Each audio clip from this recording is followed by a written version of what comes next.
Halo sahabat Yasdar, para pionir, calon sultan dimanapun Anda berada. Pada kesempatan kali ini kita akan mengupas tentang pernyataan menohok daripada petinggi Duta GCP ya, Miss Dorisin, di mana beliau memaparkan sangat panjang lebar terkait proyek Pi Network terkini. Ada baiknya sahabat jangan pernah skip dan jangan tinggalkan channel Yasdar TV ini untuk menyimak lebih maksimal dan supaya bisa dimengerti dengan sempurna.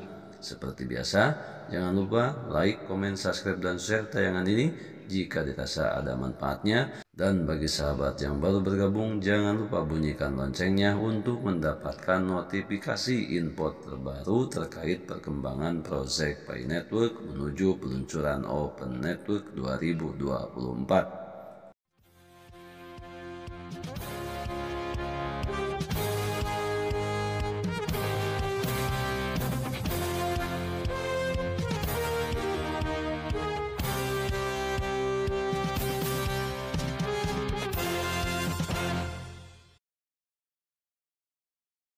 Assalamualaikum warahmatullahi wabarakatuh, sahabat Yasdar dimanapun Anda berada. Ini kita akan mengupas tentang pernyataan menohok daripada petinggi Duta GCP Miss Dorisin ya.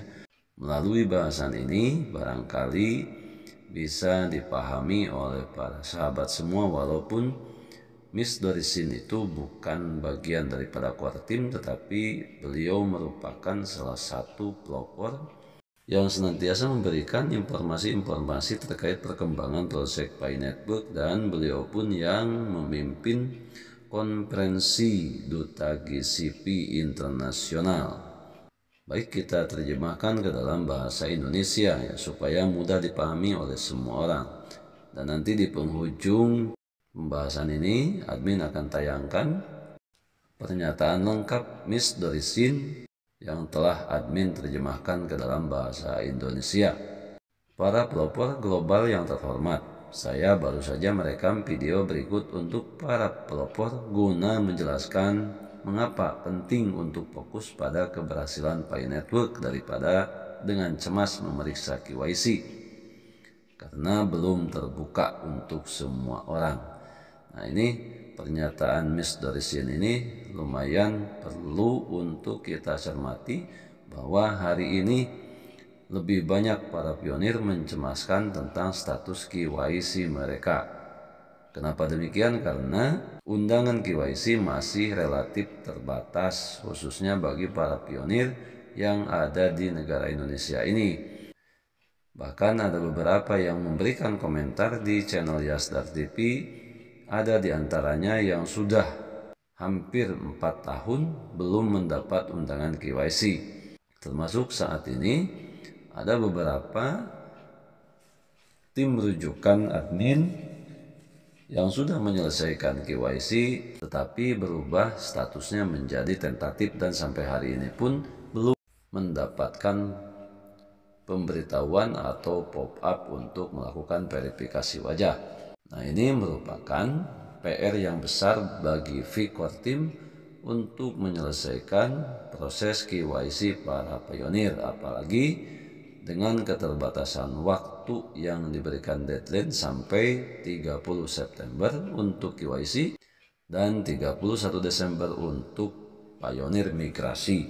Juga yang sudah mendapatkan undangan KYC ternyata tidak melakukan eksekusi untuk menuntaskan KYC.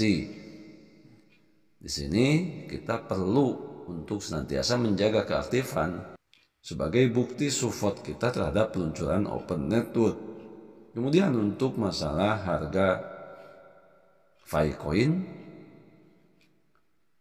ini lagi-lagi kembali kepada para pionir itu sendiri. Seberapa kuat pionir itu mempertahankan aset digital yang mereka miliki, yang kita miliki. Karena banyak di antara pionir yang sudah masuk angin.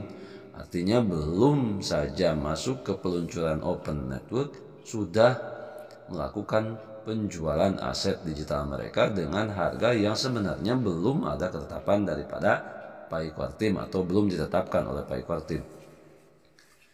Nah, hal ini sebetulnya akan merusak Project Pi Network itu sendiri, termasuk merugikan para pionir, terutama bagi pionir yang sudah lama melakukan penambangan. Sebetulnya ini hanya akan menjadikan bumerang dan akhir daripada perjalanan Project Pi Network untuk pionir tersebut. Jadi kita dapat menyimpulkan daripada kedua paparan ini bahwa untuk kita sebagai pionir lebih memperhatikan terhadap perkembangan Project Pi Network itu sendiri, tak perlu merasa cemas terhadap proses KYC dan migrasi karena belum terbuka untuk semua orang. Artinya belum secara global atau belum secara besar-besaran. Dengan kata lain, masih berdasarkan siapa yang kebetulan terpilih untuk melakukan penyelesaian verifikasi KYC dan migrasi, termasuk yang berhubungan dengan nilai Filecoin. Itu sekali lagi kita lebih mempertahankan aset digital kita sebagai bentuk support yang penuh terhadap Project Pi Network ini. Baik sahabat Yasdar, untuk selanjutnya mari kita simak dan kita cermati pernyataan lengkap daripada petinggi Duta GCP yang menyampaikan pemaparan terkait Project Pi Network terkini. Mudah-mudahan ada manfaatnya dan bisa dipahami secara maksimal. Hari ini saya ingin berbicara tentang topiknya adalah bagaimana para perintis dapat membantu memanggilnya untuk mempercepat proses KYC dan menit terbuka seperti yang kita semua tahu. Dr. Nicholas mengatakan, akhir tahun ini harus buka menit. Tapi itu bukan tanggal pasti. Dia juga mengatakan kue ini hari ini adalah kue terakhir hari ini. Yang berarti ada kemungkinan masih akan ditunda hingga tahun depan. Jadi, bagaimana perintis kita melakukannya? Karena saya menemukan sebagian besar perintis hanya memperhatikan K mereka, ya CE dan migrasi. Mereka menjadi sangat bingung, karena dalam pikiran mereka berpikir, menangkapnya membuka KYC untuk semua orang. Saya ingin mengoreksi ini, pikiran yang salah karena tidak terbuka untuk semua orang. Saya berbicara tentang logika berkali-kali kontrol. Apa yang harus kita pikirkan tentang itu? Kontrol, apa yang memanggilnya? Mengapa mereka membuat keputusan untuk membuka lebih banyak, atau terkadang membuka lebih sedikit? Dan kita bisa melihat kata mereka sudah dalam catatan sejarah, kita bisa melihat, kami membuka lebih banyak, tapi tidak hanya secara langsung setiap hari meningkatkan kecepatan. Jadi apa yang terjadi, mengapa mereka tidak bisa? Saya tidak berpikir ini adalah masalah teknis, karena Anda tahu, jika itu masalah teknis, sudah lebih dari 2 tahun. Mereka sudah bisa memperbaikinya, tetapi mengapa mereka tidak bisa membuka KYS untuk semua orang? Karena kami memiliki 60 juta perintis. Mereka bilang, kita orang terbuka. Di kami memiliki 15 juta dan perintis, dan juga air.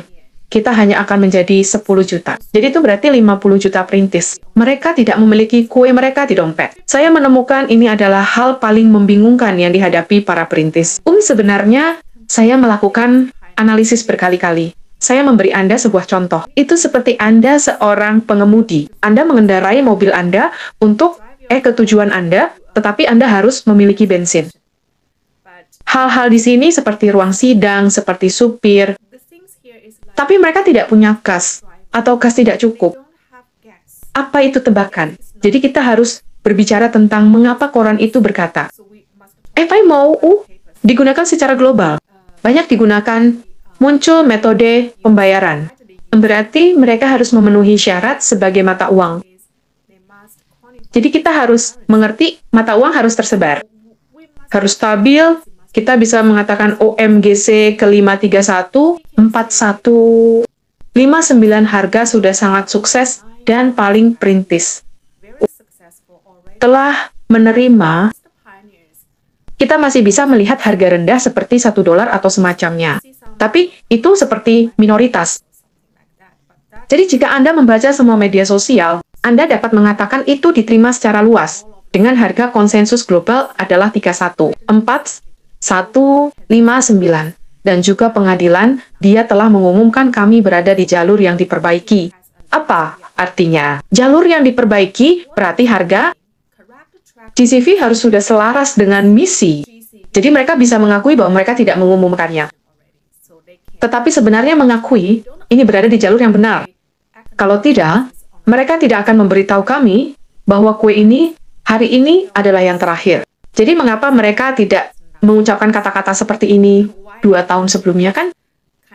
Kita masih bisa mengingat di 2,021 Desember, meneleponnya mengatakan, orang terbuka pada waktunya akan menjadi 2022. Pai hari atau pai 2 hari. Dan kemudian, segala sesuatu tentang rumah dibuat hampir 3 tahun. Apa yang mereka butuhkan? Kita harus memikirkannya karena proyek ini mungkin memiliki tujuan mereka. Mereka memiliki misi dan visi mereka. Tentu saja, mereka tidak akan membuang waktu mereka. Jika kita tidak bisa memenuhi syarat, bagaimana kita bisa memenuhi syarat? Kita harus memikirkan bagaimana kita bisa memenuhi syarat sebagai mata uang. Jadi, itu berarti harga GCB harus terpenuhi.